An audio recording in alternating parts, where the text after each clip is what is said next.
la Bibliothèque nationale de France. Les membres de l'Oulipo présentent à la BNF des lectures et créations originales consacrées cette saison aux mots de la musique. Aujourd'hui, décryptage de partitions. Bonsoir. On ne vous voit pas du tout, mais on vous devine. On sent le public qui frémit. Ah non. Merci à vous. Oui.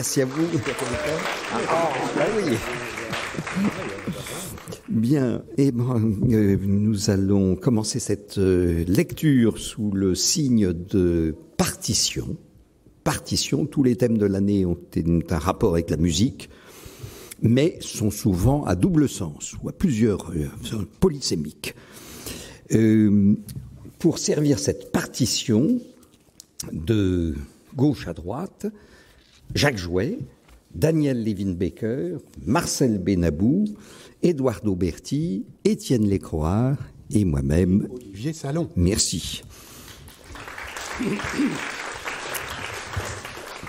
Et si nous commencions par une lecture collective sur une idée de Daniel Levin-Becker, de prendre un texte et de le lire, de le dire en partition.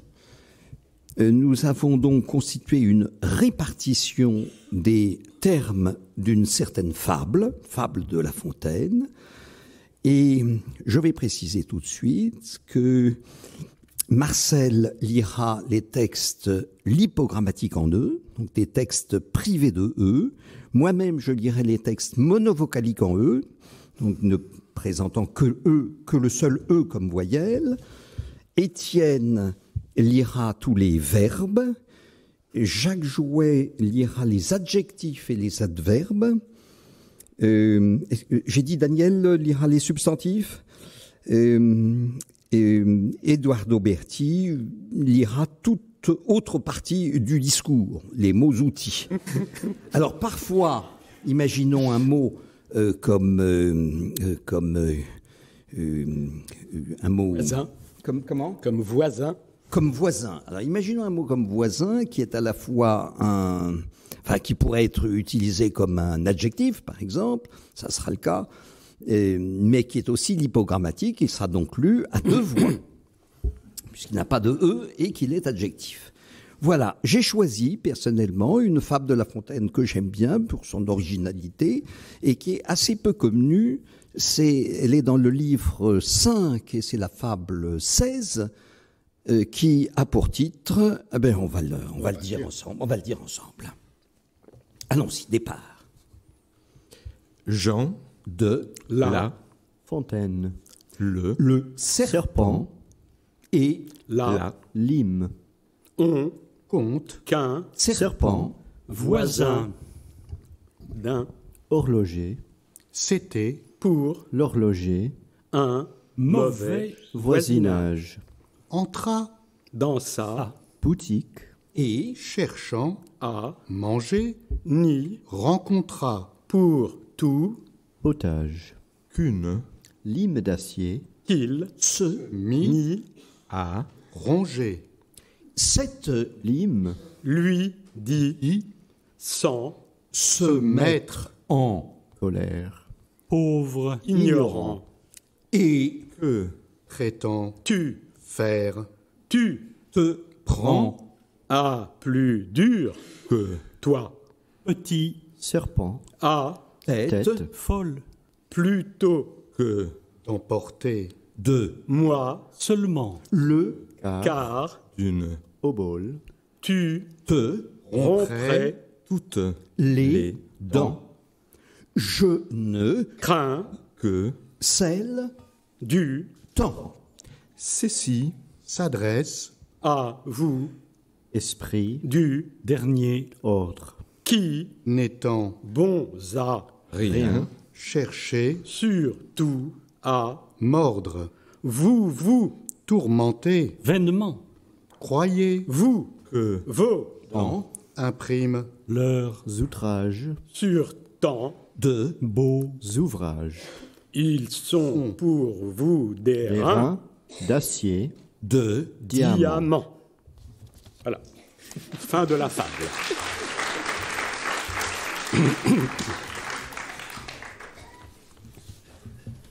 Alors, j'ai pris l'habitude de lire des textes anciens d'Olypiens qu'on n'a plus l'occasion de voir. Là, je me suis permis de prendre un texte ancien d'un Olypien que vous voyez quand même, qui est moi-même. Et donc, je vais vous lire un petit bout de « Jette ce livre ». Alors, Jette ce livre. Avant qu'il soit trop tard. Donne le titre en entier. Oui, je donne le titre en entier. « Jette ce livre avant qu'il soit trop tard ». Alors, je rappelle qu'il s'agit d'un narrateur qui ouvre un livre qu'il a trouvé sur son bureau, qu'il ne connaît pas, qui lit la première page, et cette première page lui ordonne, de façon assez comminatoire, de ne pas s'engager dans la lecture du livre. Alors il en est tellement surpris qu'il est persuadé que cette page ne peut pas vouloir dire ce qu'elle dit et qu'elle cache en réalité un message secret. Il se met donc à la recherche de ce message. La première piste qu'il emprunte est celle de la lecture à haute voix, puisqu'il l'a lu d'abord comme on lit normalement, et là il le lit à haute voix. « Je fis passer l'un après l'autre, sans me presser, chacun des mots dans ma bouche, fouillant avec délectation dans leur pulpe sonore, goûtant l'équilibre savant des consonnes et des voyelles, découvrant à point nommé le havre douillet des œufs muets, je cherchais dans la mélodie d'abord harmonieuse de ces sons, qui s'assourdissaient ensuite par saccades, dans leurs échos, les traces, si légères fussent-elles, d'un signal, au besoin sous la forme d'une dissonance, d'une discordance, un signal qui mettrait ma voix sur la bonne voie. Comme pour ces rêves dont le sens ne m'apparaissait qu'au moment où j'achevais d'en faire le récit, il me semblait que mon gosier, qui détenait sans le savoir la solution, allait incontinent me la livrer. Mais ce ne fut pas le cas. La fin de ma lecture me laissa donc dans l'embarras. Un point, cependant, me semblait acquis. L'auteur avait visiblement gardé, de je ne sais quel passé, le goût de la psalmodie, oublié depuis longtemps sous nos climats. Je l'imaginais assez bien, bambin à boucles brunes, au milieu d'un cercle d'enfants aussi bruns et aussi bouclés que lui, répétant consciencieusement après ses maîtres, encore et puis encore, sans inflexion de voix, mais avec toute sa ferveur, des morceaux empruntés à de vieux textes sacrés. Grâce à quoi il avait pu loger, au cœur de son écrit, tout ce qu'il faut pour faire une plainte, un gémissement, un appel un peu fruste destiné à signaler le danger, la souffrance, un cri en somme. Pour le reste, rien. Mon soliloque restait lettre morte. Insensible à mes roucoulements, la page ne laissait paraître aucun affleurement. L'essence du message ne se laissait pas capter plus aisément dans les éléments phoniques que dans les signes graphiques. J'en vins à me demander si je n'avais pas été trop timide, si je ne devais pas faire preuve d'encore plus d'audace, d'imagination, d'aller vers d'autres hypothèses que celles bien communes en fin de compte qui m'étaient jusque-là venues à l'esprit. Peut-être ne fallait-il pas se contenter de donner de la voix. Lorsque se transmet un message, la voix n'est qu'un élément parmi bien d'autres. Le reste du corps est largement impliqué dans cet acte de communion. Pourquoi les syllabes seraient-elles pour l'éternité condamnées à être esclaves du gosier ? J'avais le sentiment qu'une tâche nouvelle m'était assignée. Jouer de mon corps comme d'un instrument, tenter d'opérer une greffe qui me permettrait d'interpréter cette page, non plus avec ma seule voix, mais avec ma personne tout entière. Il n'est pas rare, après tout, que la langue, à bout de souffle, confie à un autre mode d'expression le soin de transmettre ce qu'elle-même ne parvient pas à dire. Malheureusement, je n'avais aucune idée sur la manière dont je devais procéder. Fallait-il donc ici mimer le texte, le danser, le chanter ? De fait, je découvris qu'avec sa ponctuation incertaine et ses fréquents alinéas, il prenait, et d'une manière irréfutable, l'allure d'une partition. Et ce mot de résolution, sur lequel j'étais trop vite passé la veille, n'était-il pas, avec ses 4 notes, ré, sol, ut, si, comme un discret accord de flûte chargé de me mettre sur la voie ? Peut-être fallait-il aller au bout de cette piste, qui méritait assurément quelque attention. Grâce à Sophie, qui avait à marche forcée comblé quelques-unes des lacunes de mon éducation musicale, je connaissais diverses situations musicales, au premier rang desquelles une scène centrale du bal masqué, où c'est la musique seule qui, tout en magnifiant le texte, en dévoile la signification véritable. Mais alors, quel chemin emprunter pour retrouver la musique qui se cachait derrière les mots et en révéler le bon usage ? Peut-être les choses se passaient-elles ici, comme dans cet autre opéra, dont Sophie m'avait un jour chanté un trop bref extrait, la rare et fameuse économie, le même docile agencement de syllabes constituait simultanément la partition et le livret. Peut-être certaines syllabes ici aussi devaient-elles être lues comme des notes. Peut-être le message y avait-il été glissé sous la forme d'une mélodie. Reconstituer tout cela me parut une entreprise prometteuse et qui valait d'être tentée sur le champ. Très rapidement, je réussis à récolter sur mon carnet de notes quantité de la, accompagnée de fa et de mi, très peu de do ou de ré, encore moins de sol. Mais tirer de là un message, si condensé fut-il, j'eus beau solliciter encore et encore mon texte, cela se révéla hors de ma portée. Sans doute devait-il y avoir dans la méthode utilisée un point que je dominais mal ou que j'avais mal assimilé. Lassé, je laissai donc l'idée s'évanouir, non sans un soupir de regret. Plus obstiné que moi, le texte s'accrochait à son indéchiffrable clarté.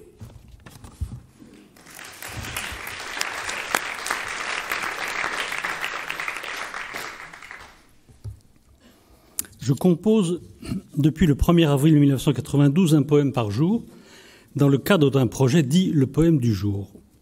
Entre 2008 et 2011, mon programme était le suivant. Écouter chaque jour une œuvre musicale. Une première fois seulement l'écouter, la bisser et composer le poème du jour en temps réel sur la deuxième écoute. Ne pas corriger, ultérieurement. Travailler plusieurs fois sur la même œuvre. Voici ce que j'avais fait avec John Coltrane. Le 2 juillet 2008, je suis à Moulingouche, c'est à Belle-Île.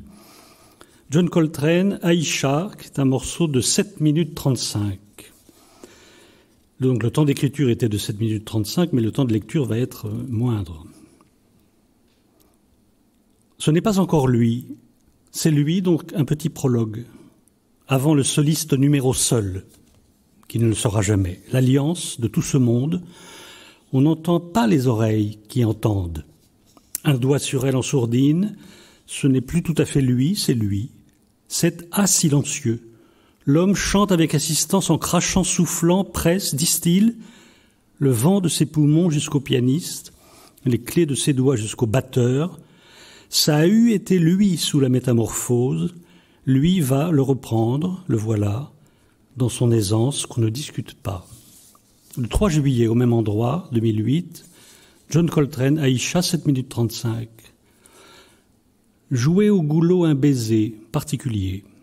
La musique est entre les deux aides d'un coup, jazz, du ballet qui plus est qui plumait, une peau aisée du jour, rien de plus trouble que le jeu d'eau à la surface, les ronds de salive, la souffrance reléguée. On n'en parle pas, ou pour admirer le gladiateur crevasse aux lèvres, une bière pour lui quand le relais est pris, mais il dépasse le mal, son art plus fort. Le 5 octobre à Montélimar, le même Coltrane, le même morceau Aïcha. Sol solaire soliste, pas solipsiste, rouge orangé sur fond noir, jaune citron de même, la cocotte minute est une bombe. Sac de chèvre, mamelle, petite corne, le pur malt dans les veines, l'hélice courbe autour de son axe, soc, terre humaine, une certaine extermination tentative, je la vois, une autre me voit peut-être, terre humaine. Le 22 novembre 2008, à Libourne, John Coltrane, Aïcha, 7 minutes 35 secondes. La danse presque nue d'une fille qui se pince, prend la peau entre ses doigts et tourne. Elle n'appuie Pas tant que ça, la douleur est feinte, vraie. Y a-t-il quelqu'un dans la salle qui veut monter se faire pincer ? Un donne cher, les enchères grimpent de façon impressionnante. Mais la chair ne bleuit pas. Pas folle, la guêpière monte au bal, con gonflé, la danse entièrement nue de la fille qui se pénètre. Avec les doigts, tout s'y passe. Le 20 mai 2010, à Paris, John Coltrane, Dahomey Dance. 10 minutes 51 secondes. Les hommes qui sont grands au bord du golfe, du Bénin, dansent dans les occasions les meilleures et les pires. Celles que leur auront assurées tant bien que mal, les perd. La pensée, alors, fait tout ce qu'elle peut pour s'annuler, se perdre dans les méandres du corps voué à la cadence, à savoir quelque chose qu'on ignore encore, la chute préparée par tout l'art dont on a la capacité et qu'on ne savait surtout pas qu'on avait à ce point. Un jour particulier, poignant de la réussite, Adjido a disparu. J'espère qu'il n'a pas été transporté à son corps défendant, loin de Ganvier et de la lagune, rêvant à la folie des hommes qu'il a soigné toute sa vie, toute la leur et la maladie du docteur qui la répertorie et joue pour elle du sax une dernière fois, très douce à la fin. Le 23 mai 2010 à Metz, John Coltrane, Dahomey Dance, 10 minutes 51 secondes. La récade postale est un chant, peut-être, ne va pas sans, et il faut le temps d'attester qu'on est on, et qu'on ne vient pas dans le doute de qui l'on pourrait bien être. Attendez, suis-je vraiment celui à qui aura été confiée la tâche de venir vous saluer d'abord et reconnaître, vous aviser ensuite des menaces dans les ports, on achète des garçons de chez nous, l'investissement vaut plus qu'une veste retournée, c'est ce que dit par ma bouche le lointain frère, oncle, père et autorité. Moi, je n'y peux rien si la musique s'est bien défendue, malgré les vagues, le roulis, les tempêtes. Il y a une odeur de sauce-feuille, un parfum de feu, qui ne sait pas transporter, lui, qui ne sait pas embarquer, elle, en toute matière, mais dans la pensée, oui, une pensée, dans la pensée noircie et le temps long. Le 21 août 2010, Strasbourg-Paris, John Coltrane, Dahomey Dance, 10 minutes 51 secondes. Oh, comme je te préviens, comme je te prends de loin, pas en traître, il y a la voie droite, tracée, toute, et sur ses bords éventuellement des ivres zigzagantes, voies de terre, hésitation, des ânes, la passion des petits pour les gravillons, les hommes se plaignent au lieu de chanter, le gâchis de battements de bras de fer. Oh, comme tu vas grandir en découvrant les escargots, un doigt dans la coquille. Mais ce sont des êtres vivants. Je suis à côté, tu traînes ma main, pourtant crève la vitre du TGV, tu décolles, puis cours, presque à l'horizontale, sur le talus incliné. Tu feras des choses que tout le monde a faites avant toi, ou tu en inventeras de nouvelles, des béninoises, ou bien pas de plus banales, de bonnes et belles banales, mais engagées totalement et généreuses.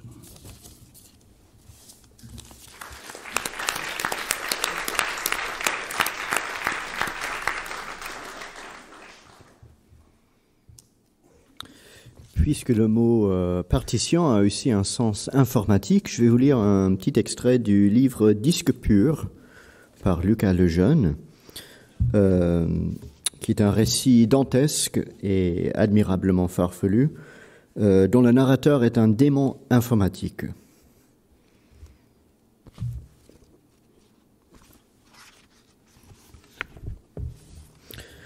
Je suis le démon sont mes premiers mots. Mon plugin verbal vient d'être installé. La prochaine commande du programme qui m'enfante me réquisitionne pour une analyse complète en vue d'un nettoyage de disques. Bip. Le système a validé le protocole. Il démarre mon voyage au verso du plateau inférieur, où j'apparais depuis l'axe central. À peine ai-je franchi sa lumière que l'odeur de cette première surface m'incise en profondeur. Sécrétion nihiliste, nappée de désespoir en poutre, esquisse le bouquet typique des fichiers temporaires. Ça sent fort. Je prélève un pixel d'air pollué sur ma langue, puis relève la conscience qui m'entoure. J'y suis le croisement de deux larges crasses. Deux avenues de fichiers TMP s'y bousculent.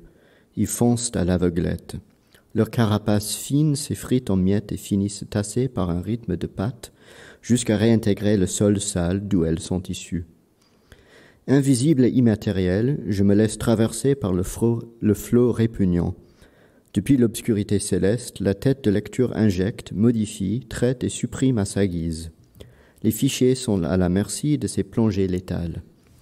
En moins d'une paupière, j'ai analysé tous les fichiers du secteur et quitté la chaussée pour rejoindre une interpiste.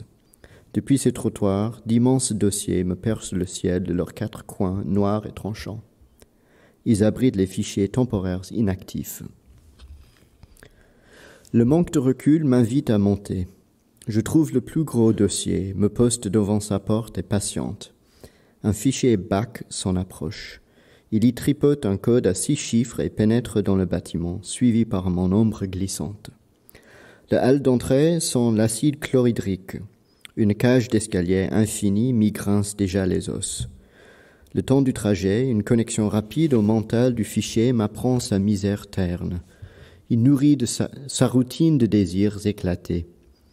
Chaque marche infime amplifie l'odeur du cocon, ses fragrances de sofa sur émission favorite, et le pousse à presser le pas, rongé par la soif d'une pub en plusieurs épisodes. D'ici une poignée d'étages, il en sucera le suc accompagné des 1000 semblables dont il partage la léthargie. Agglutiné à eux, il s'enfoncera sous un flux sensoriel en injection directe, modelé par la courbe molle de ses appendices pendants. Les antennes de ses colocataires frémiront du spectacle avec lui. Au-delà d'une telle attente immédiate, pas l'ombre d'une pensée, même obscure. La mort officielle qui règne au cours de cet organisme dénué d'encéphale semble suffire à lui souffler son élan. Son palier atteint, il quitte mon ascension par un clapet nappé de glyphes censurés. 60 étages plus tard, 5 fichiers amorphes. 3 d'entre eux épousent l'angle des marches qui les avachissent. Un raclement malade au contour de rire les secoue, alimenté par un écran réduit d'où s'évade une torture non simulée en basse résolution. Ils fument à fond. Une rapide boulette passe de pâte en mandibule, cisaillée puis brûlée en épaisse vapeur de poivre hilarant. Derrière ces 3 addictions, 2 autres fichiers s'affairent à en confectionner la ressource. Leur frénésie peaufinée racle une portion tendre de la cloison et les blesse au sang. Insensibles au déclin de leur propre matière, les artisans malades y récoltent une pâte qui tapote en sphère neuve dont ils grignotent quelques miettes au passage, sans souci pour leur propre portion sectionnée qui jonche à présent le sol. Je manque de vomir un chiffre noir à l'absorption d'un cercle fumigène aux arômes de suicide, puis contourne le groupe et reprend ma montée. L'étage final m'accueille enfin. Accroupi sur la marche physique de mon effort terminé, je roule un cigare afin de retrouver mon souffle. Une bouffée me suffit à en achever la cendre. Je gobe mon mégot et empoigne une échelle rouillée, dont les barreaux m'ouvrent les paumes vers une trappe qui rencontre mes cornes. Ainsi forcée, celle-ci m'invite sur le toit du dossier. Dans l'air opaque circule une lumière humide. Je m'y ferai un vecteur. Parvenu au bord, j'examine la même foule d'artères noires qui m'assaillaient au plus bas. Le bord coupant du dossier m'offre le siège de son altitude et entame en moi l'ivresse romantique d'une mer de nuages invertébrés.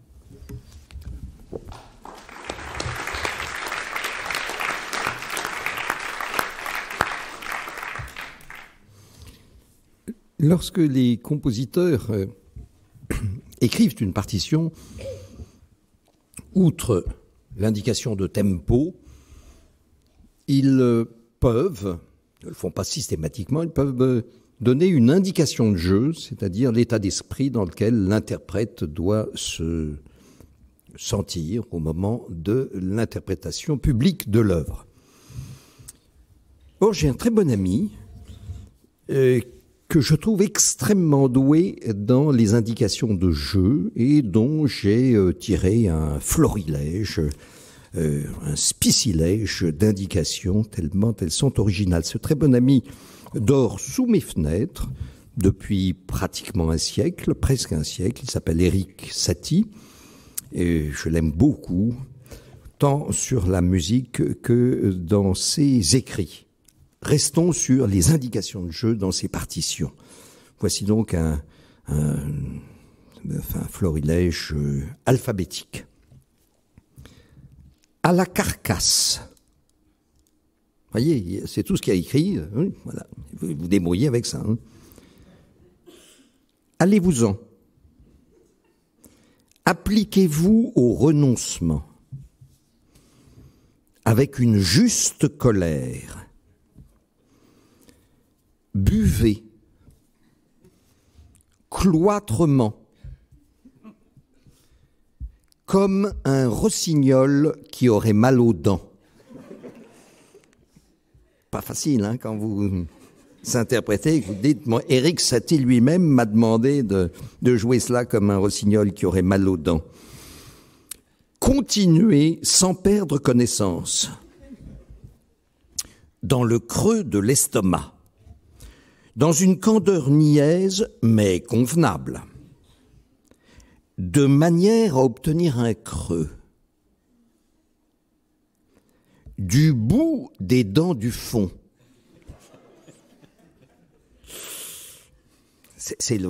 Tout le sel est dans le fond, hein, dans le fond, du bout des dents du fond. À la limite, celle de devant, j'aurais compris, mais en blanc et immobile, en clignant de l'œil, encore plus barbant si possible. Évitez toute exaltation sacrilège. Gluant. Hâve de corps. Ignorer sa propre présence. Laqué comme un Chinois. Les os secs, OS, hein, les os secs et lointains. Pas facile ça, hein. Ne perdez pas le nord. Ne toussez pas. Ouvrez la tête. Pas trop saignant. Que votre émotion soit suave. Retardez d'1 heure. Riez sans qu'on le sache. Retirez votre main et mettez-la dans votre poche. Sans rougir du doigt, seul pendant un instant, tombez jusqu'à l'affaiblissement. Très turc. Et enfin, j'en arrive aux vexations. Alors vous savez qu'en 1893, entre janvier et juin, eh bien, Éric Satie a eu une liaison avec Suzanne Valadon, enfin Marie-Clémentine Valadon, mais qui fréquentait tellement les vieux que Toulouse-Lautrec lui a dit, on dirait Suzanne et les vieillards. Et donc, depuis, on l'appelle Suzanne Valadon. Ce n'est pas son prénom. Donc, pendant 6 mois, ils furent amants, et il a été tellement meurtri par la séparation qu'il a probablement anesthésié sentimentalement, puisqu'on ne lui connaît aucune autre maîtresse par la suite. Il a écrit des vexations. Et les vexations, c'est un thème double, enfin un thème qui se joue deux fois presque semblable, voilà, avec une toute petite variation. Un thème, assez simple, qui dure, alors là, il n'y a pas d'indication de durée, mais environ 1 minute, mais qu'il convient de jouer 840 fois de suite.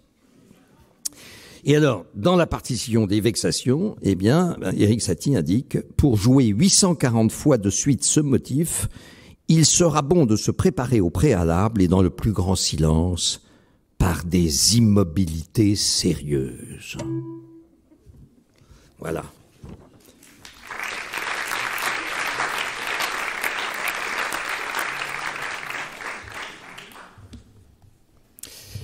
Alors, mauvaise méthode pour bonne lecture, c'est le titre de mon tout dernier livre qui vient de sortir il y a quelques jours.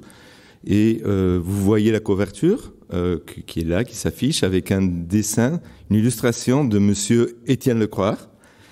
Le livre, on pourrait le décrire comme une suite, en fait, 135 petites méthodes, instructions, conseils, protocoles, exercices des lectures non traditionnelles. Même au-delà de ce que l'auteur avait pensé ou imaginé ou conçu comme une lecture possible ou plutôt attendue du livre. Alors, ce que le livre propose sont des exercices très variés. Il y a des choses plutôt drôles, il y a des choses compliquées, il y a des choses possibles, il y a des choses plus impossibles, il y a des choses individuelles qu'on peut faire individuellement, il y a des choses qu'on peut faire à deux, et même collectivement. Il y a des choses qui sont plus ludiques. Les illustrations que vous voyez montrent un peu l'esprit mode d'emploi du livre. Il y a un peu comme un côté mode d'emploi. Je vais lire une série d'instructions, des méthodes du livre, qui n'ont pas forcément un rapport direct avec les illustrations qu'Étienne est en train de vous montrer. Alors, méthode 1. Commencez à lire un livre. Avant d'arriver à la moitié, à la page 130 par exemple, perdez-le. Trouvez un autre. Faites comme si c'était le même livre. Allez à la page 130 et lisez de là jusqu'à la fin. Vous devrez peut-être faire un certain nombre d'adaptations, comprendre que Marie s'appelle maintenant Tania, que la ville rurale du Texas est maintenant un quartier de Novosibirsk, que M. Wilkinson n'a plus de poulet parce que Mme Ivanov et les 2 chèvres de Mme Ivanov ont largement pris leur place des situations de ce genre. Dites-vous que c'est à ça que servent les bons lecteurs. Méthode 6. Faites un confessionnel à la maison. Article recommandé. 1. 2 feuilles de papier, carton, bois, 2 chaises. Invitez plusieurs amis. S'ils sont athées, tant mieux. D'un côté, le pécheur murmurera sa faute. De l'autre côté, au lieu d'un prêtre, vous vous installerez avec un recueil bien aimé, un recueil de poèmes. Choisissez un poème en fonction du péché. Lisez-le comme si vous lâchiez une prière dans un murmure pour que seul le pécheur l'entende. Méthode 17. Donnez un court roman à un ami. Dites-lui de souligner 6 passages, ne dépassant pas 10 lignes, qu'il a particulièrement aimé, et 4, ne dépassant pas 10 lignes non plus, qu'il n'a pas aimé du tout, ou qu'il a trouvé inférieur au reste du livre. Dites-lui de souligner ces 10 passages au total sans faire aucune distinction, avec la même couleur d'encre et sans indiquer s'il s'agit d'une marque positive ou négative. Lisez le roman, essayez de deviner les 6 passages qu'il a aimés et ceux qu'il n'a pas aimés. Méthode 20. Appelez un numéro de téléphone avec répondeur, lisez à haute voix un extrait d'un livre, une dizaine de pages. La personne qui entendra le message ne doit pas remarquer que vous lisez, et encore moins comprendre qu'il s'agit d'un passage d'un livre. Vous voyez qu'il y a des méthodes un peu plus compliquées. Méthode 26. Sortez faire un tour avec votre livre. Pensez à un endroit où l'emporter. Si votre livre s'intitule par exemple « Parc d'attraction », oui, il y a des livres appelés ainsi, il y a des livres au titre insoupçonné, ne commettez pas l'évidence d'aller dans un parc d'attraction. Cherchez au contraire un endroit qui ne figure pas dans ces pages, un endroit que le livre ne connaît pas, ou du moins ne mentionne pas, et où, selon vous, il aimerait passer un moment. Ne soyez pas égoïste au point de lire le livre pendant la promenade. Faites quelque chose pour lui, quelque chose qui serait l'équivalent de ce que le livre fait pour vous. Méthode 27. Faites appel à 3 personnes. Choisissez un roman, un livre de poésie et un essai. Mettez la même fausse couverture aux 3 livres qui doivent avoir la même taille. Mélangez-le comme un jeu des cartes et donnez à chacune des 3 personnes un livre au hasard sans qu'elles voient le contenu. Demandez à vos invités de s'asseoir et de lire en silence. Essayez de deviner par leurs gestes, par leur posture, par la façon dont ils tournent les pages du livre lequel est en train de lire le roman, lesquels les poèmes et lesquels l'essai. Méthode 36. Lisser un livre sans trop d'importance, ni célèbre, ni très valorisé, comme s'il était le seul de l'histoire de l'humanité. Ou pourquoi pas, le seul d'une autre civilisation un peu semblable à la nôtre. Évaluer cette civilisation à partir de ce livre. Cherchez dans ce livre, dans chacune de ces phrases, dans ces mots les plus fortuits, une trace de tous ces autres livres que vous auriez pu lire, mais qui n'existent pas et qui n'ont jamais existé. Méthode 93. Nous sommes en 2522 ou en 2561 si vous préférez. Lisez un livre, un essai par exemple ou un roman, publié à la fin du XXe siècle, comme si vous étiez l'un des rares spécialistes de cette période lointaine. Mettez-vous à la place des lecteurs de votre époque future.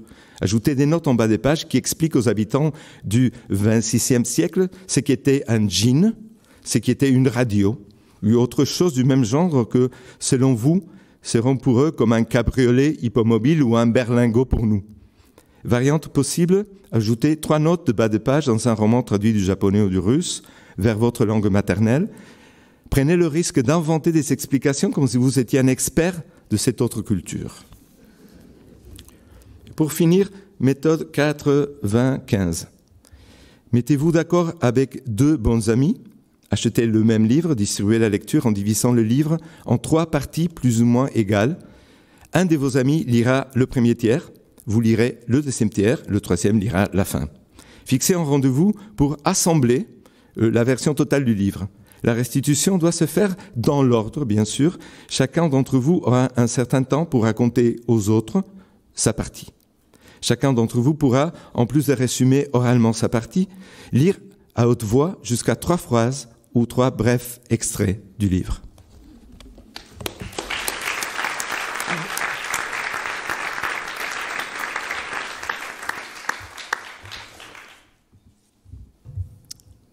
Je vais lire des contes accordés.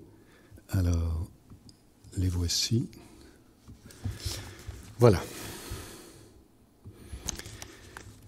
Pour que vous compreniez un petit peu mon processus d'écriture, il faut que je fasse un petit peu de théorie musicale, la théorie des accords musicaux. En musique, un accord, c'est un groupe de plusieurs notes qu'on joue ensemble. On peut l'observer sur un cercle comme celui-ci, où il y a les 12 notes de la gamme classique qui sont toutes séparées d'un demi-ton. Et si on joue 3 notes, par exemple, qui sont ici, on obtient un accord. Par exemple, on joue le Do, le Mi, le Sol, ça nous fait l'accord de Do majeur. Si on baisse le Mi d'un demi-ton, on obtient l'accord de Do mineur. Voilà. On peut, comme ça, monter la quinte, le Sol d'un demi-ton, et donc on a la quinte augmentée. Voilà. Tous ces accords existent. Il y en a encore plein d'autres sur l'accord de Do. On peut rajouter des notes supplémentaires. On peut rajouter, par exemple, la seconde, le Ré. Voilà. On peut rajouter la quarte, le Fa. Voilà. On peut rajouter la septième, le Si, qu'on peut d'ailleurs baisser. Ça fait la septième diminuée. Voilà. Ça c'est le Do septième. Voilà. Etc. Voilà. Alors donc, pardon, je suis parti trop vite. Voilà, vous avez vite un truc. Et alors, vous avez une petite théorie musicale synthétique. Et une mélodie, il faut le savoir, une mélodie classique, elle passe par une suite d'accords comme ça. Et par exemple, on peut chanter sur un Do majeur, c'en est un. Et puis, ah non, je me suis trompé complètement. C'est pas ça que je voulais faire. Je voulais vous montrer que, voilà, les accords, voilà, on peut les faire à partir du Do. On peut les faire, voilà, c'est le Do majeur. On peut le décaler d'un demi-ton. Toutes ces notes, ça fait le Ré bémol majeur. On peut le décaler encore une fois. Ça fait le Ré majeur. Voilà. Et donc, ce que je vous disais, on peut passer par toute une série d'accords comme ça et avoir ça accompagne une mélodie. Voilà, par exemple, je vais le refaire. On peut passer par un Ré majeur, passer après par un Sol majeur, puis par la majeure et revenir au ré majeur. Voilà, c'est n'importe quoi, mais c'est à peu près ça. Alors j'ai décidé de partir de cette façon de composer des accords pour créer des petits contes. Des petits contes à ma façon qui varieront comme les accords. Alors je suis parti des accords de ré, donc il y a une série d'accords basiques en ré, et ils m'ont servi à raconter des petits contes. À chaque note, j'ai associé une partie d'un conte. Voilà. Alors, on y va. Le ré, voilà. Il était une fois une jante... Alors, je vais faire l'accord, pour commencer, l'accord de do majeur septième. Il était une fois une jante manante qui croisa le chemin d'un jeune galant vilain tel une autique. Elle l'épousa, or, une nuit de lune pleine, elle le surprit se changeant en un hideux bouc barbu. Elle l'oxy et courut au village où tous furent en émoi, j'ajoute la septième, mais hélas, nul alentour ne crut à son dit, aussi la brûla-t-on vive pour diablerie. C'est le premier poème. Alors je vais faire maintenant, je vais varier, je vais faire je crois, alors il faut que j'arrive à peu près à suivre, hein. Je crois que je vais faire le ré majeur avec une septième majeure. Il était une fois une jante manante qui croisa le chemin d'un jeune galant vilain tel une autique. Elle l'épousa, or une nuit de lune pleine, elle le surprit se changeant en un hideux bouc barbu. Elle l'oxy et courut au village où tous furent en émoi. En ayant vent et étant fort ébaudi, le souverain du royaume sitôt l'épousa. Voilà, on peut maintenant faire l'accord de ré majeur avec une sixième. Il était une fois une jante manante qui croisa le chemin d'un jeune galant vilain tel une autique. Elle l'épousa. Or, une nuit de lune pleine, elle le surprit, se changeant en un hideux bouc barbu. Elle l'oxy et courut au village où tous furent en émoi. On en fit de fines tranches pour faire belle fête et grande bombance. Voilà, on voit qu'on peut changer un peu.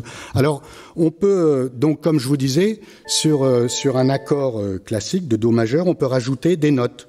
On peut rajouter une carte, par exemple, là, le sol. Il était une fois une jante manante qui croisa le chemin d'un jeune galant vilain tel une autique. Elle l'épousa, or une nuit de lune pleine, elle le surprit se changeant en un hideux bouc barbu. Elle en fut tout épouvantée qu'elle faillit se pâmer.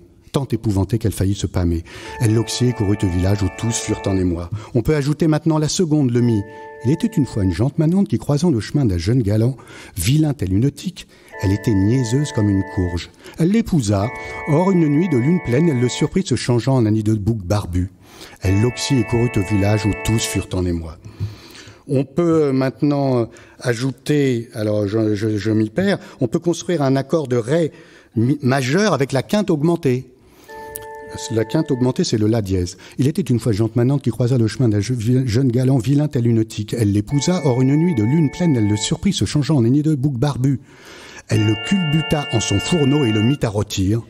Mais hélas, nul alentour ne crut à son dit, aussi la brûla-t-on vive pour diablerie.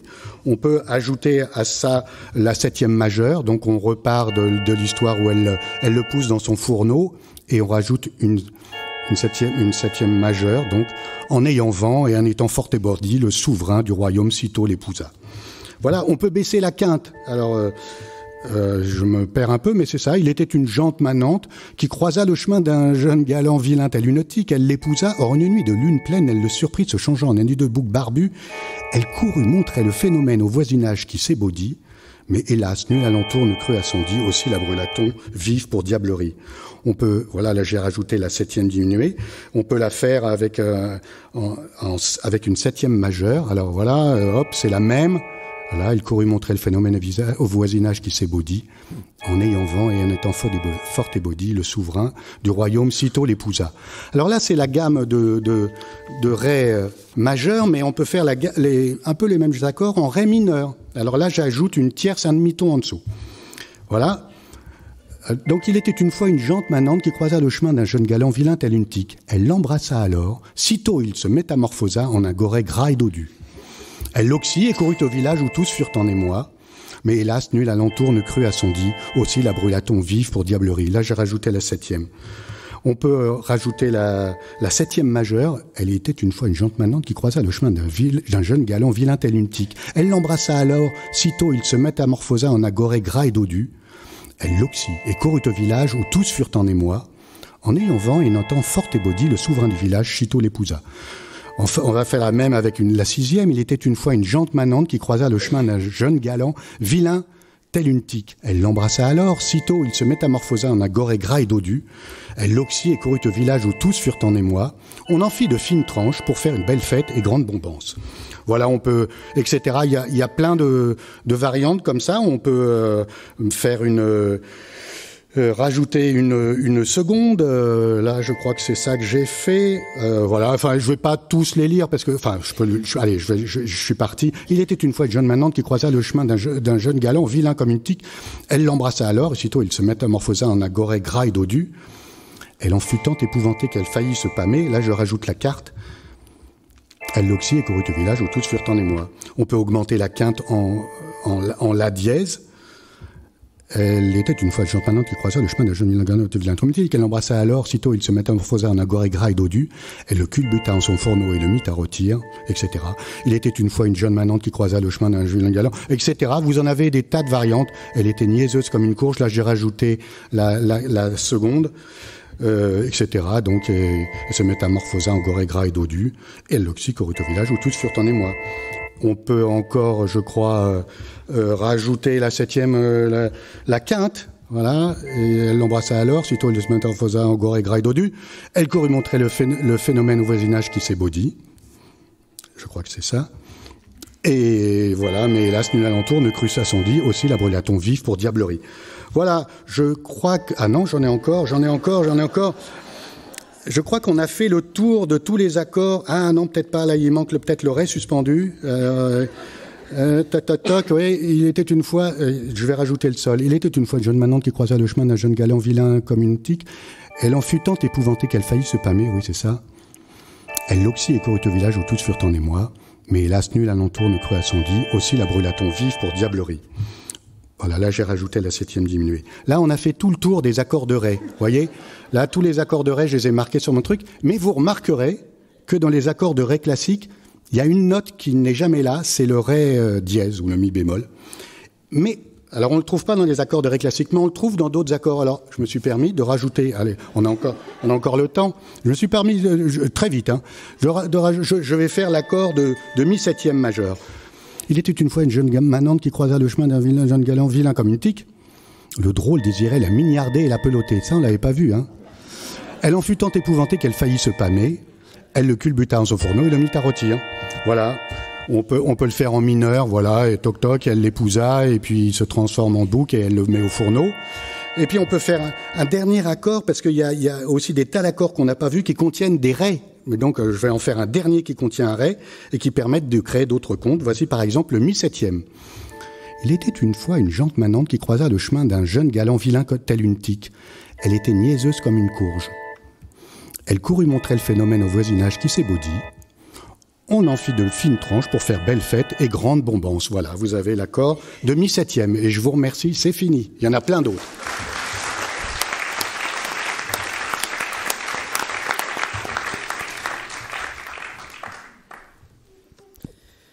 Je vais vous lire un texte légèrement abrégé qui vient de ce livre, La synagogue des iconoclastes, par Juan Rodolfo Wilcock, écrivain argentin qui écrivait surtout en italien et qui raconte une suite de personnages, parfois fictifs, parfois pas, qui ont tous eu des idées extrêmement attachantes et parfois dingues. Et le texte que je vais vous lire traite de Yves de Lalande. C'est dans la traduction de Giovanni Giopolo. Aujourd'hui, plus personne ne lit les romans d'Yves de Lalande, ce qui laisse présager d'ailleurs que bientôt plus personne ne lira les romans de personne. Yves de Lalande était un nom inventé. En réalité, il s'appelait Hubert Puy. Il fut le premier producteur de romans à une échelle vraiment industrielle. Le marquis de Lalande, le titre aussi était une invention, a publié entre 1927 et 1942 672 romans, dont 84 furent adaptés à l'écran avec un succès plus ou moins grand. Ni les louanges, ni les blâmes, ni les silences de la critique ne pouvaient troubler l'isolement des murs paisibles du petit hôtel de Meudon, où fonctionnait l'usine de romans. Pour les contrats d'édition, les tirages, les droits, les traductions à l'étranger, des bureaux appropriés avaient été installés rue de Vaugirard. Le pavillon de Meudon était entièrement voué à la création. Un seul esprit froufroutait en ses murs. Cette maison était un Balzac, un Alexandre Dumas, un Malraux symbiotique, une colonie de lettres, une Méduse. En harmonie, tous ses employés formaient le corps d'Yves de Lalande.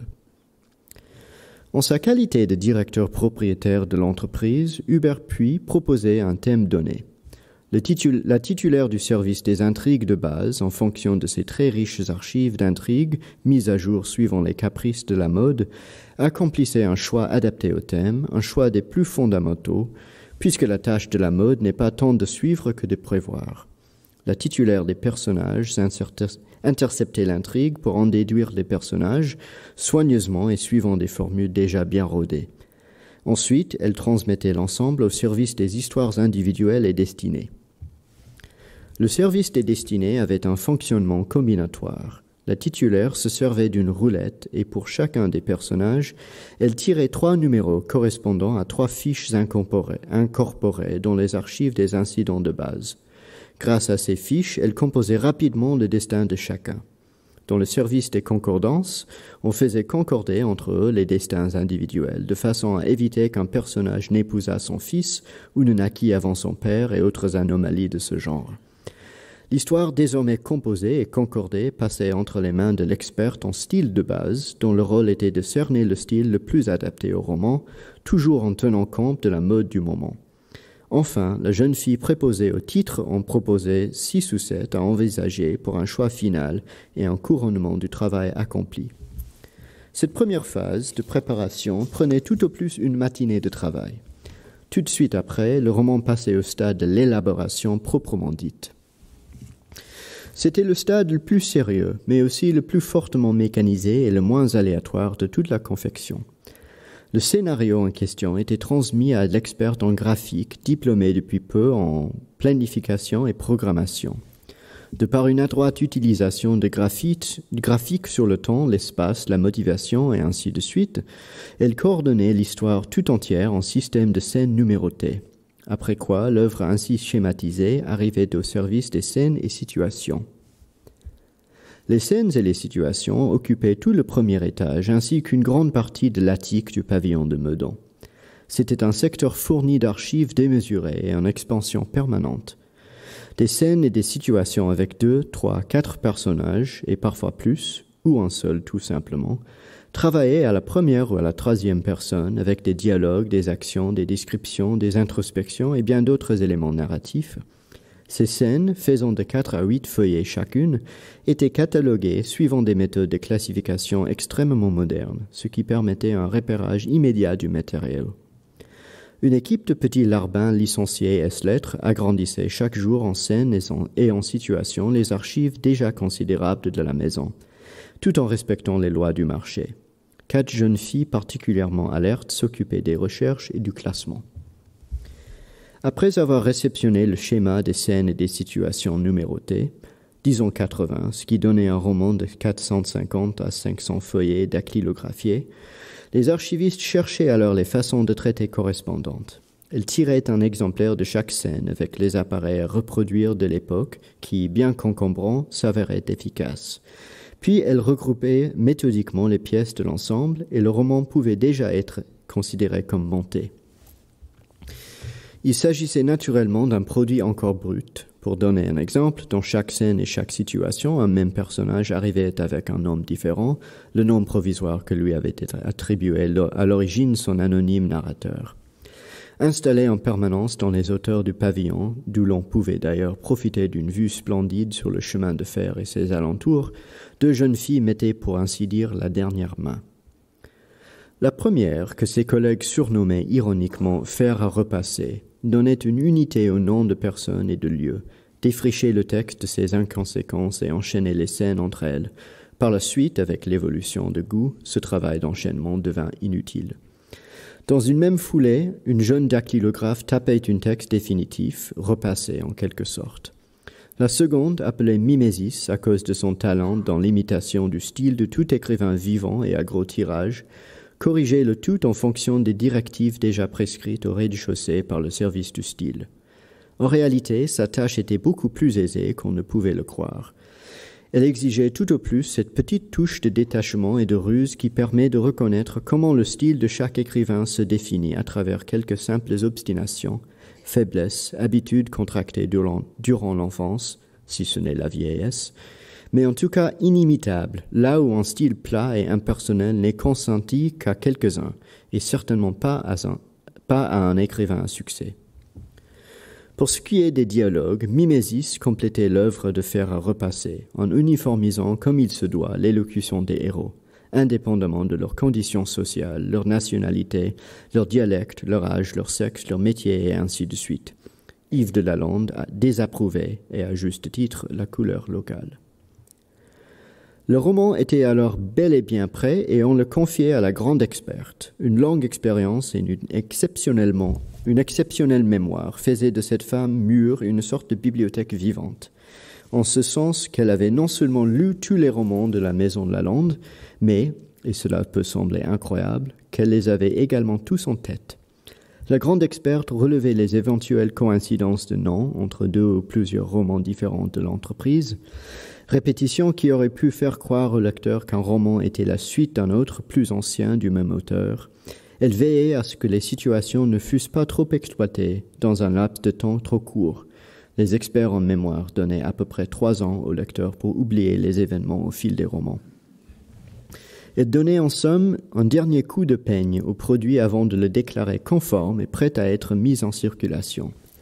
L'intégralité de montage, à partir du thème choisi jusqu'à la remise du manuscrit à la maison d'édition intéressée, ne demandait en tout que 20 jours de travail. À la limite, et en adoptant un rythme intensif, 2 semaines pouvaient suffire. Yves de Lalande ne lisait pas ses romans.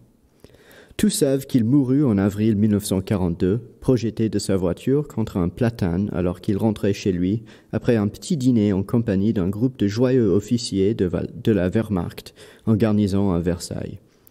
À l'arrivée des troupes de libération, sous le commandement de Jean-Paul Sartre, les revues littéraires au pouvoir mirent au banc de la société, pour collaboration, toutes les œuvres du petit hôtel de Meudon qui a été confié aujourd'hui à la Société protectrice des animaux. Le pavillon est, paraît-il, complètement rempli de chats. Voilà quelle fut la fin tragique d'un esprit puissant dans la patrie de Balzac, Alexandre Dumas, Malraux et ainsi de suite.